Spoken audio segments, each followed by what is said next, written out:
This is Brian with ScreenFiles.com and Review. On Superhero Hype, I estimated that this movie would earn somewhere in a ballpark of $100 million on opening. It didn't. It earned somewhere around, I believe it's 84, give or take, and certainly did significantly better than the first movie. So, prediction was wrong. It's still a great opening nonetheless. How long have you been again? Not long. It just sort of happened. I wish I could fight bad guys like you. I seem to mess it up almost every time. Maybe you just need someone watching your back. Hi.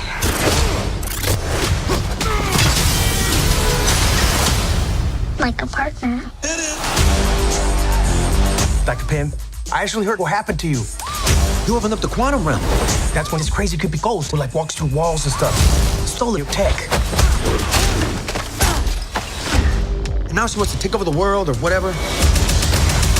Who would have believed that in your hour of need, you would turn to us? Not me. Because we robbed you. Do you remember? That's us. The only chance we've got is both of you. Ant-Man and the Wasp teaming up. Follow my lead.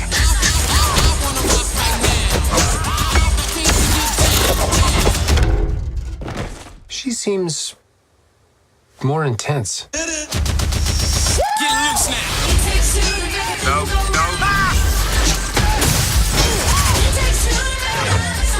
You go low, I'll go high. I have wings. Why would I go low?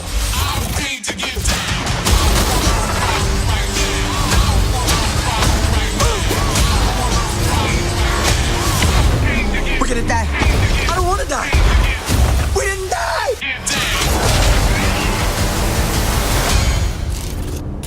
Hey, what'd I miss? We were just tiny.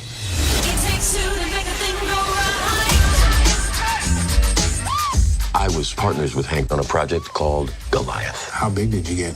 My record, 21 feet. You? 65 feet. 65.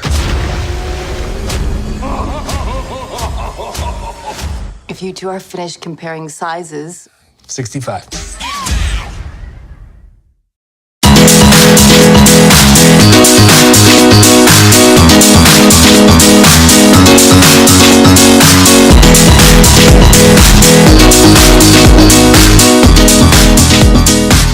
This is Brian with ScreenFiles.com and Review.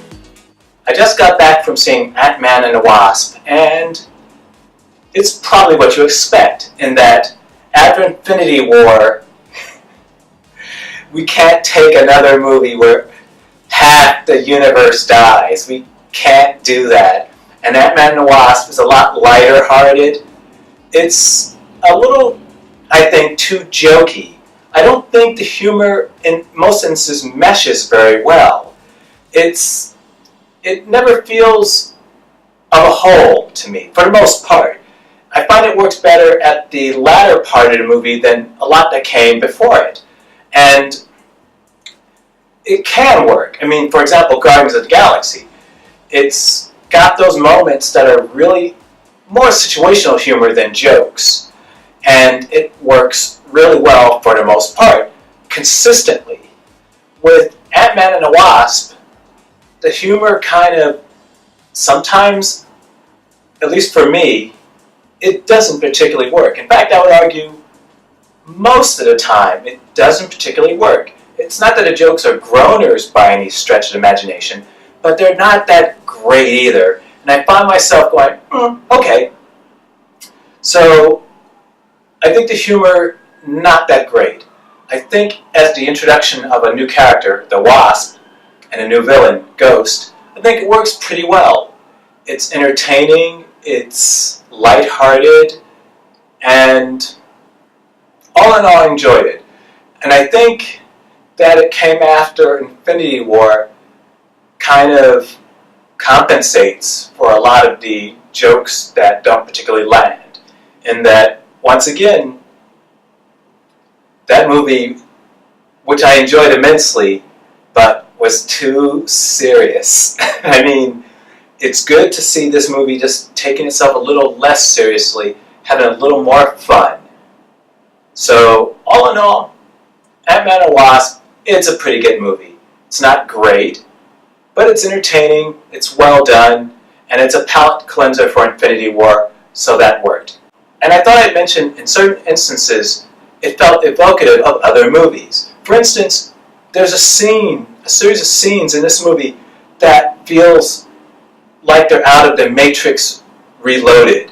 The one with the two blonde dreadlock dudes, there's some scenes that seem inspired by that movie, which is a weird choice. And the way the ghost is designed even makes it seem even more like an odd homage to a not-so-great movie. It just popped in my head. It's like, whoa, even the music sounds similar. And it's really weird, but again, it's not bad, just an odd thing to be inspired by. As I said, Ant-Man and Wasp was entertaining. Great introduction to the Wasp. She's really cool. A lot cooler than Ant-Man is, in fact. And Michelle Pfeiffer is freaking gorgeous. I don't know how old she is, but she's aging so well. I mean, she has to be in her 60s, I would imagine. And she has that Helen Mirren look, which I like, in that these women, such as Helen Mirren and Michelle Pfeiffer, they're aging, but they just take care of themselves. So they're aging well. They don't have that kind of tourist trappy plastic surgery look. They just look like older women, but they look so friggin' hot. So, what can I say? Ant-Man and Wasp was enjoyable. Michelle Pfeiffer is gorgeous. It's a great introduction to the Wasp and oddly reminiscent of the Matrix Revolutions. Or, I think it's Matrix Reloaded. One of those Matrix movies. This is Brian with ScreenFiles.com and Review. Peace.